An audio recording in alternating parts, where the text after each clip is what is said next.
আওয়ামী লীগ পালায় না। কবগাদি স্যার, আমাদের একটা প্রশ্ন ছিল।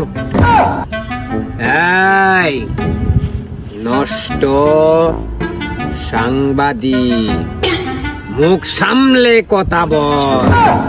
Sorry sir, I am very sorry. ফেসবুকে শুনতে শুনতে মুখ কন্ট্রোল করতে পারছি না স্যার। স্যার, ফখরুলের বিষয়ে আপনার মুখ থেকে কিছু শুনতে চাচ্ছি আমরা। ফখরুল সাহেব বলছেন আওয়ামী লীগকে গুগলি মেরে বোল্ট আউট করে দিয়েছে।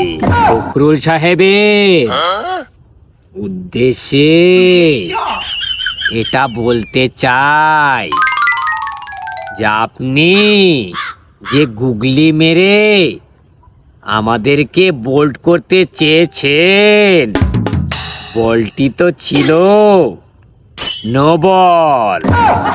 নো বলে বোল্ট হয় না, আউট হয় না।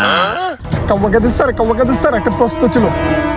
Sorry, I am very sorry sir. ফেসবুকে শুনতে শুনতে মুখ কন্ট্রোল করতে পারছি না স্যার। একটা প্রশ্ন ছিল। কি প্রশ্ন? স্যার, ফখরুল সাহেব বলছেন আপনারা কি দেশ ছেড়ে পালাচ্ছেন?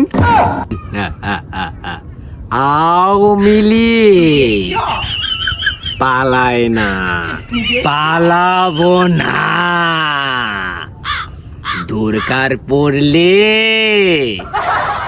ফখরুল সাহেবের বাড়িতে চলে যাব। কি ফখরুল সাহেব, জায়গা দেবেন না?